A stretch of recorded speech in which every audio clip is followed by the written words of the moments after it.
Good evening and welcome to the second installment of the Gobbling Gourmet. Tonight's dish will be Peruvian delight called Octapus Ceviche. The ingredients for tonight's dish will include the following. 1 octopus, or octopi I should say. We'll also be featuring some shrimp, a little bit of salmon, and some thresher shark. Remember, all our seafood is wild caught, of course, here on the Gobbling Gourmet. Also, the ingredients involved will be a piece of corn and a yam for a side dish, red onion, lime, not lemon, but lime, and also a special treat given to me by the food hunter himself. These Vietnamese lime that are delicious.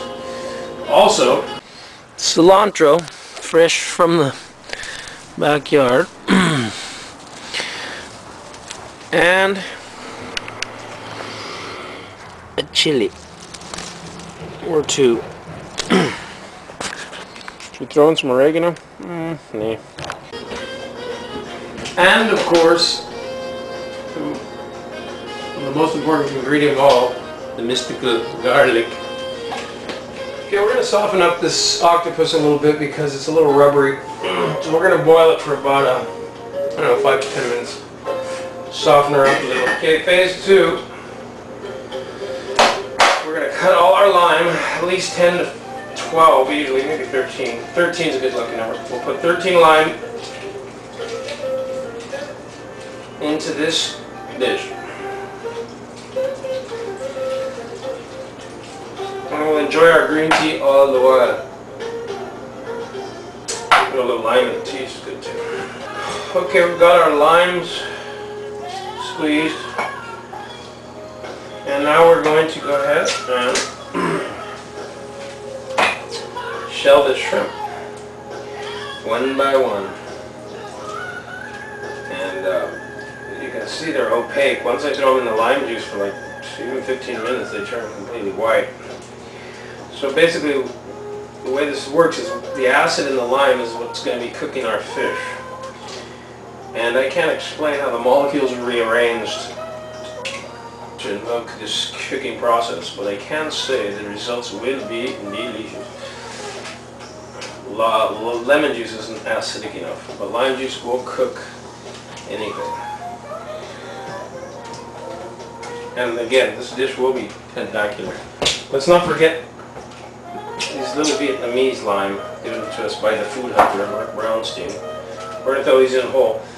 And I don't even bother, I like to include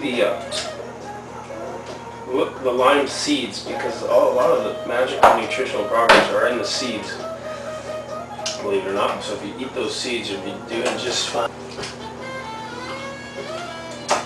Alright, put all the shrimp in so far. I'm going to go ahead and slice up a little variety here. We've got the salmon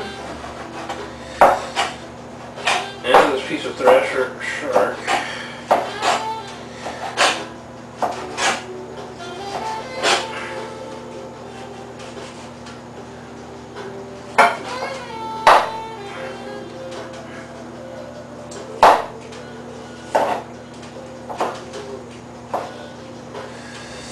And we'll chop them into bite-sized chunks and throw them in the lime juice, like so. It's going to be ridiculous. Alright, our puss is softened up considerably. Go ahead and add that in. We need it to be somewhat soft, but the lime will do the rest of the trick. So I've actually only been in there for like 5 minutes. Let's slice our tentacles to manageable dimensions. It sure smells delicious. We have our puss sliced and in with the puss.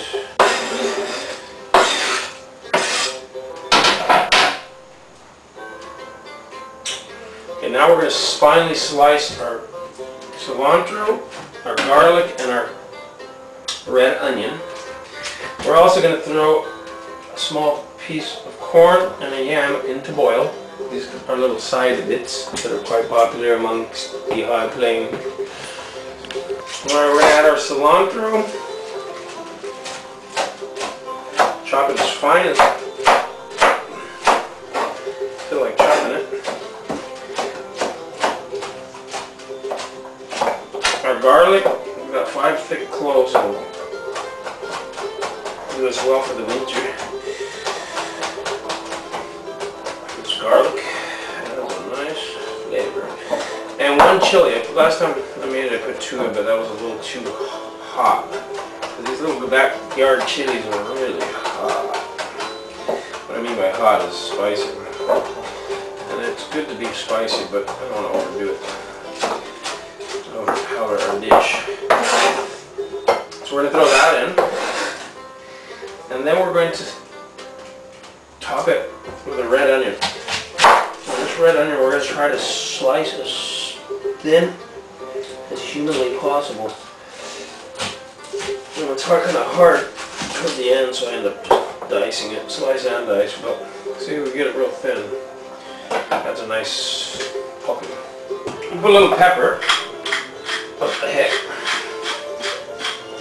In Peru they use a little something called MSG, but I refuse to use MSG. It's supposed to be really bad for you. So I'm just going to use salt, because salt brings out the flavor. Anyway, I don't use too much, but this is sea salt. Always use Trader Joe's sea salt. Alright, we're going to let this dish simmer. Going to bring our yam and our corn to a nice boil. They make a nice complementary side. Alright, we've let our ceviche marinate for at least an hour. Of course, the longer it sits, the better it gets. Tomorrow will be extra delicious for lunch. And I'm going to put a little on my platter. This is about the highest protein dish I can think of. We'll also put a little bit of sweet potato and a piece of corn. Alright, we're going to try out this delight. Solid protein, I must say.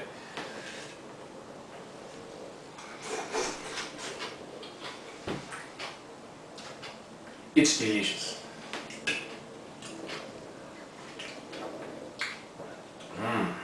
Might add a little more chili to make it spicier. So join us next week when our featured dish will be sea urchin spring rolls, fresh from the boat. Until then, bon appetit.